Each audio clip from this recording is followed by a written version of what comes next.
The dinner fork hit the hardwood floor, the exact moment my brother-in-law stood up from the head of the table, pointed at me across the roast and the candles and the good china, and said loud enough for my mother-in-law, my wife's cousins, her childhood friends, and my own father to hear clearly, "Either you apologize to my sister right now, or you are done in this family. And I mean done."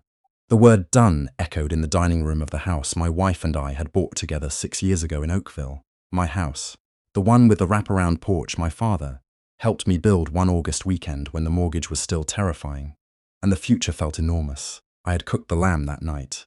I had driven 40 minutes to the butcher in Burlington specifically, because my mother-in-law mentioned once casually that she preferred bone-in. I had opened 3 bottles of the Niagara Chardonnay my wife liked. I stood at the end of the table with 22 years of a functional, quiet, working life behind me, and I looked at every face in that room going carefully still, and I thought they already know the verdict. They've already decided. My wife, Claudia, sat at the opposite end with her hands folded on the tablecloth and her eyes pointed somewhere near the centerpiece. Not at me, not at her brother, just away. I picked up my fork from the floor, set it on the table, and I said nothing, not the explosion, the silence after it. I need to go back. Claudia and I met in our late 20s at a continuing education class in Hamilton. Both of us exhausted.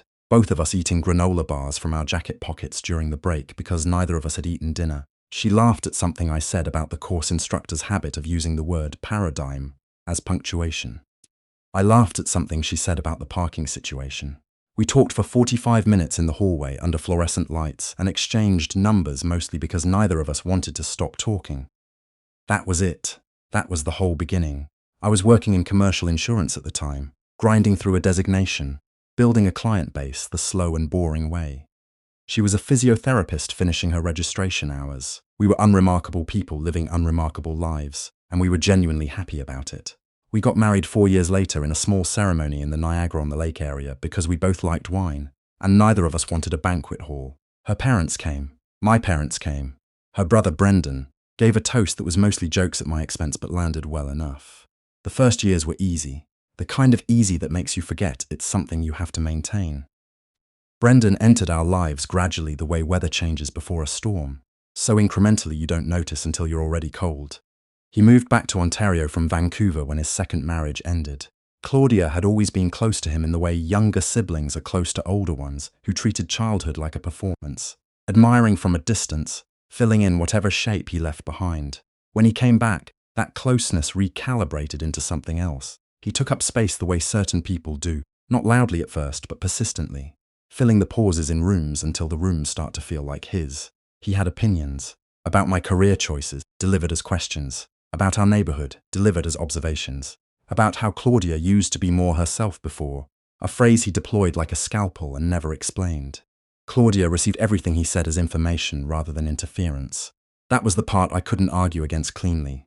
He wasn't wrong about everything. He was funny. He knew things. He had a way of making people feel they were being let in on something important. I watched him work a room at Claudia's colleague's retirement party and understood for the first time why she trusted him so completely.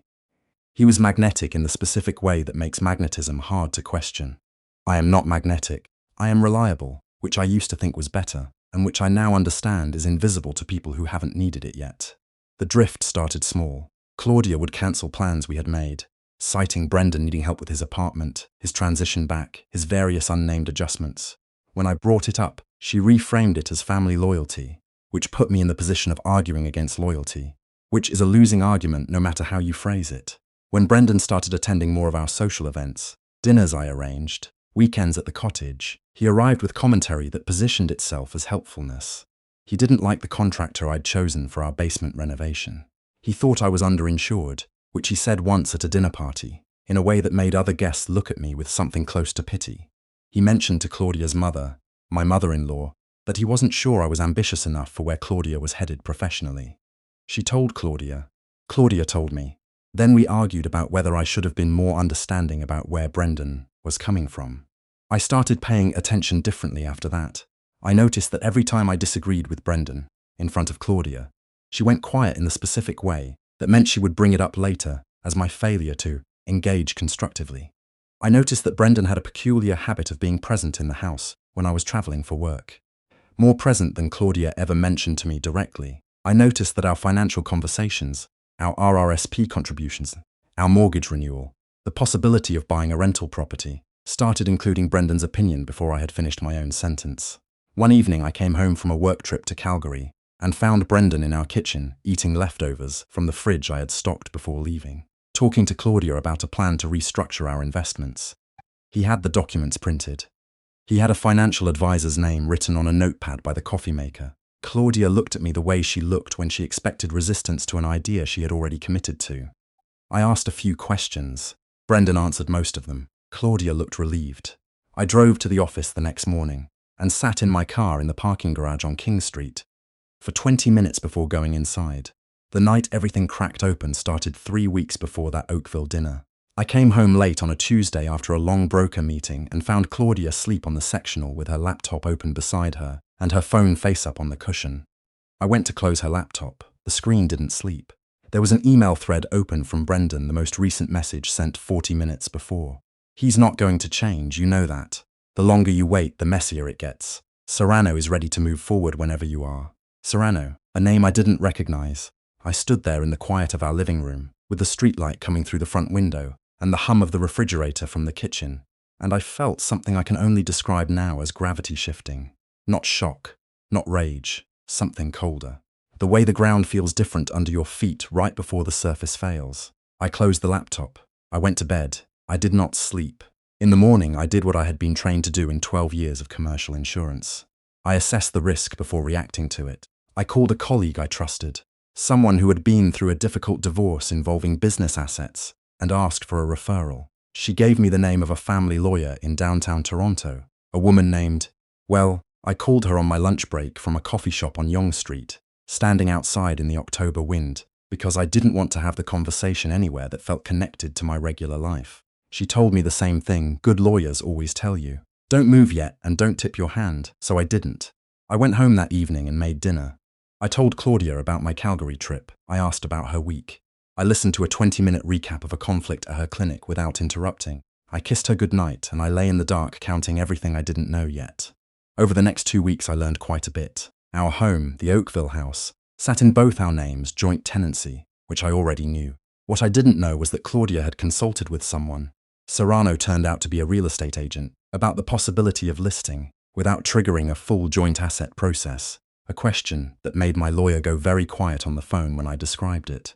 There had been at least 3 conversations between Brendan and this agent over the prior 4 months, 2 of which Claudia had been part of according to the email thread I had photographed on my phone the morning after finding the message.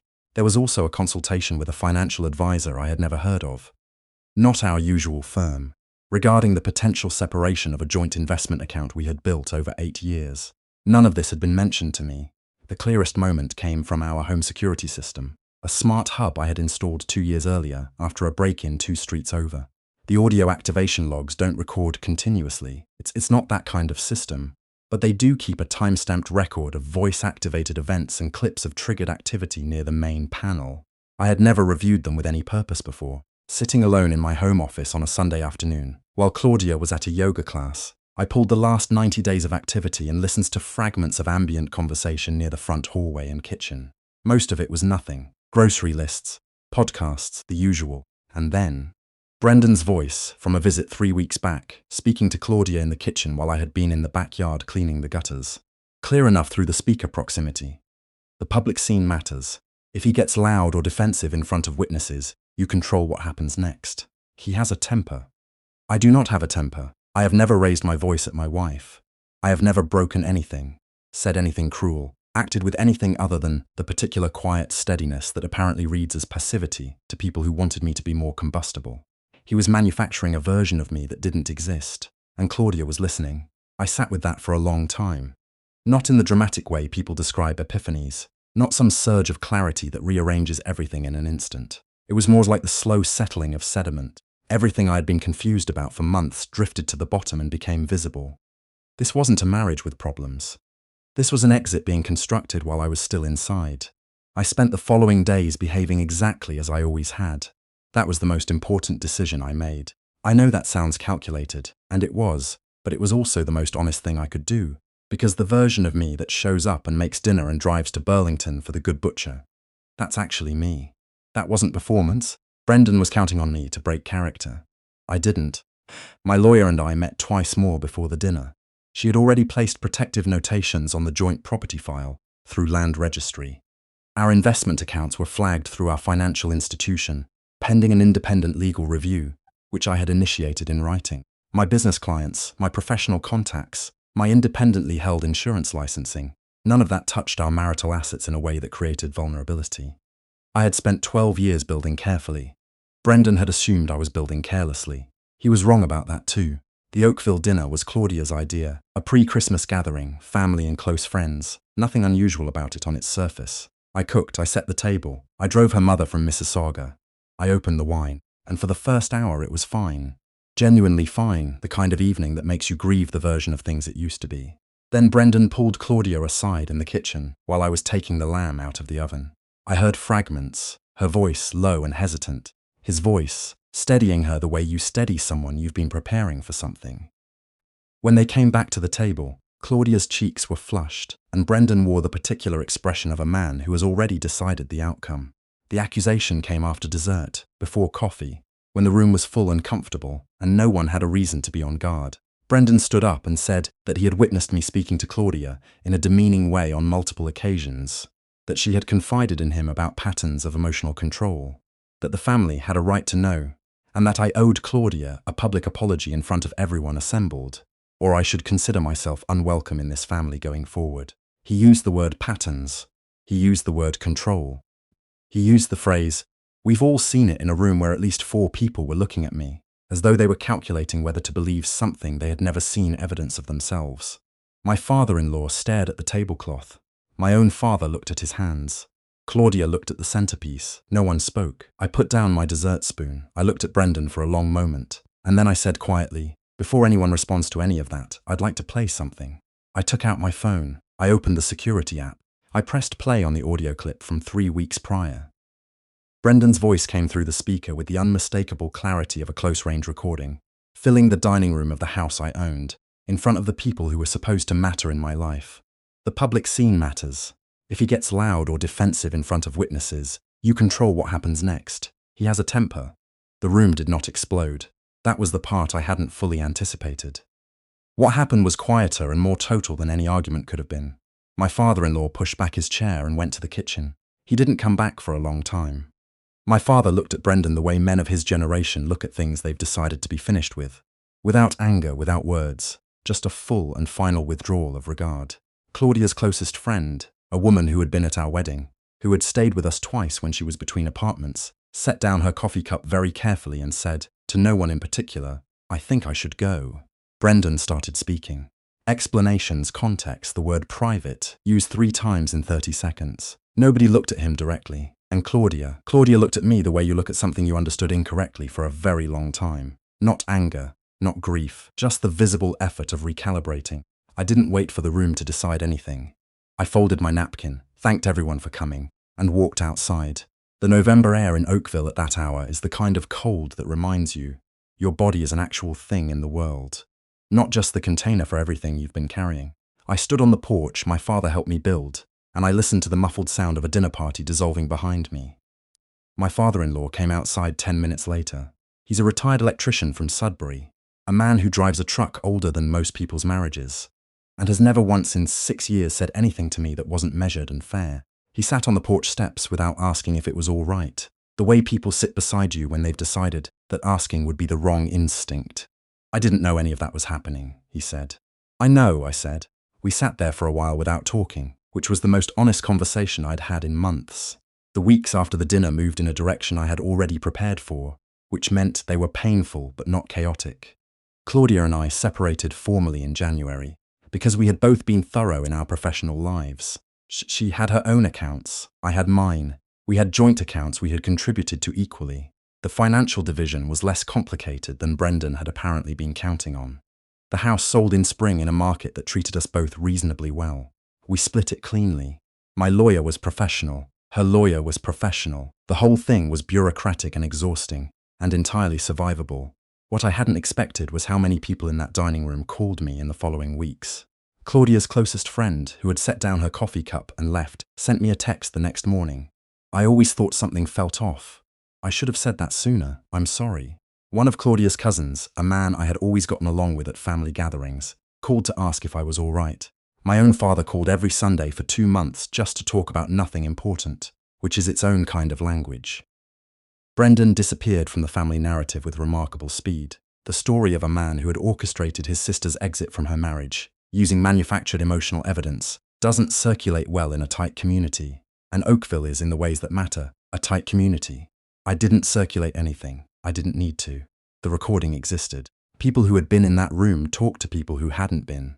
The version of events that survived was the true one.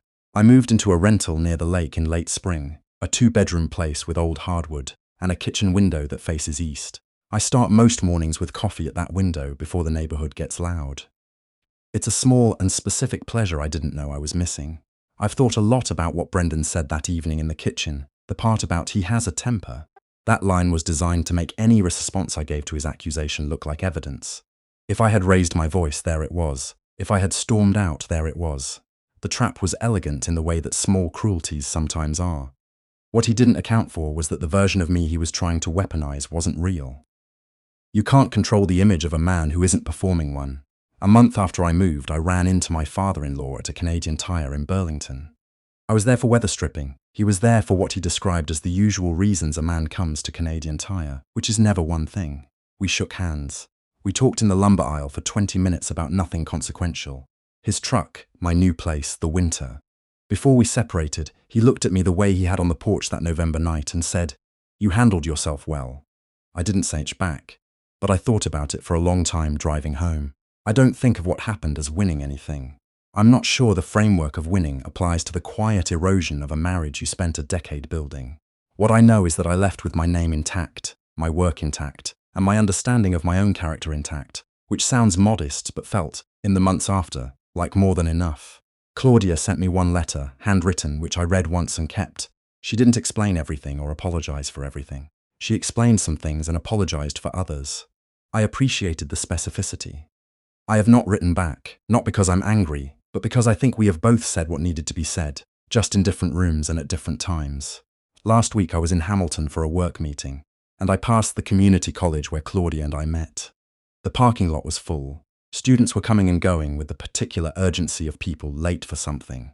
I sat in my car for a moment and thought about 2 broke people eating granola bars in a hallway and talking for 45 minutes because they didn't want to stop. That part was real. That part was good. I don't need to revise it. I drove away and made it to my meeting with 5 minutes to spare.